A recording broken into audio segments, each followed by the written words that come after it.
Have you ever thought about starting your own crochet YouTube channel? Or do you already have one and just want to learn how to grow it and get more subscribers? Well, if so, one of our royal experts today, Emma P, is going to show you 5 tips on how you can start and grow your YouTube channel. So if you want to get started right away on YouTube and if you want to grow your audience from the get-go, I have 5 tips for you here, okay? So basically, I'm going to give you one overarching tip and then 5 sub-tips. So my one overarching tip is you have to show your audience that you care about them. Because you do, obviously, as a creator, your audience are the whole reason you're making them. Do you know what I mean? They're the whole reason you're making the video. So you have cherish them. You know what I mean? And I absolutely do cherish my audience. Oh my God, they're all so nice and amazing. So, you gotta give them, you gotta be grateful. So these are my 5 tips on how to properly show them that you care for them and to keep them coming back to you. So my first tip is to interact. So this means, and this is a thing that I see and I don't understand, I do kind of understand, but I don't really understand. So when I post a video, I respond to every single comment because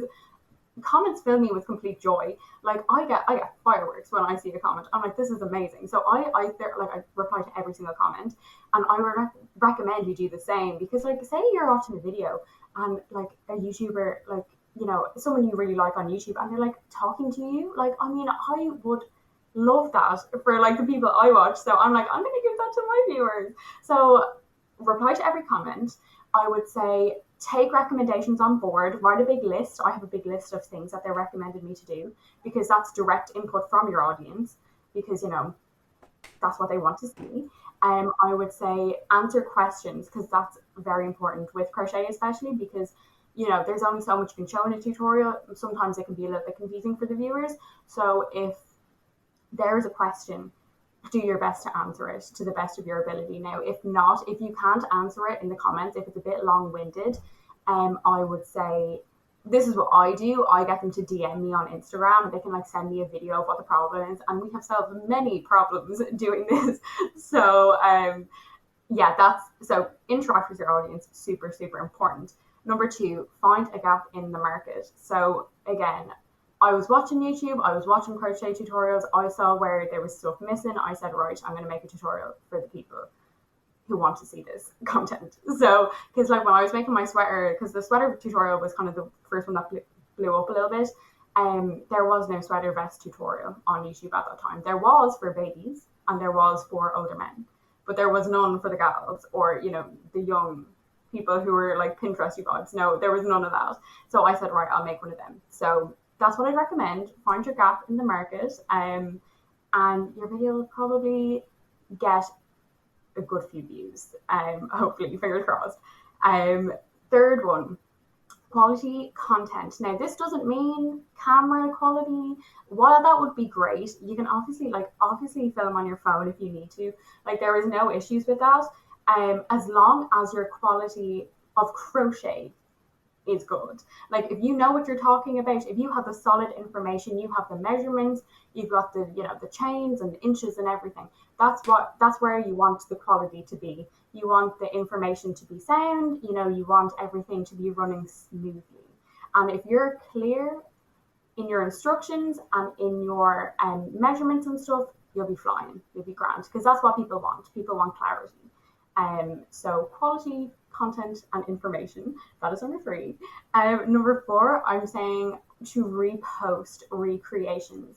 Now, if I'm so lucky that I get a lot of recreations, people sending me pictures of things, and I try my best to repost all of them because that is such good, it's just so inspiring to other viewers as well. So I would repost everything on Instagram and people would be messaging me oh my God, that's amazing. That has inspired me to keep going with my project. This has given me ideas for other things.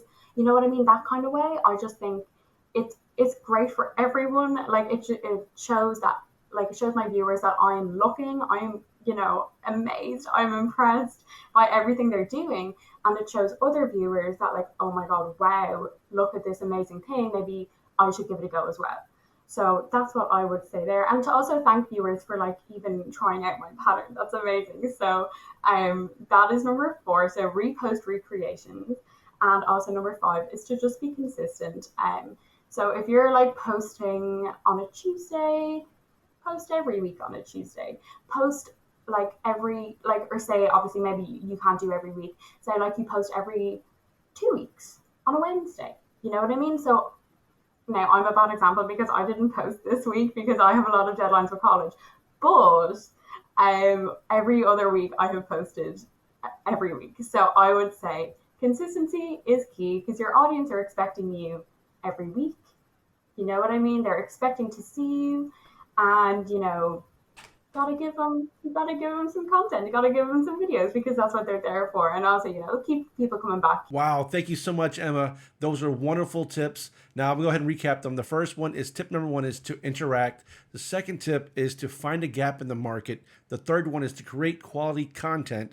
The fourth one is to repost recreations. Now I actually asked her what she meant by the recreations. She meant like, say for instance, if she does something, she makes a pattern, and then somebody else on her Instagram does that actual, makes the pattern, has a picture of them wearing it, whatever. She will actually show them, like showcase them on her page to give them credit, to let them know, hey, thank you very much for doing that. So that is really key, getting your audience involved, getting your followers involved. That's awesome. And then the last one, it's 100% true. It's being consistent. If your followers know when you're going to be on, at what time, when you deliver your videos, that by far is probably going to be one of the most important things. I've seen people that are actually start YouTube videos. They've done a few 5 or 6 videos and they stop. They're not consistent. So they got to realize that this is something, you got to play the long game. And I'm just so thankful to go ahead and start the Royal Expert Show. We have people like this coming up every week. So if you get a chance, go ahead and subscribe to our channel, and I'll see you in our next video.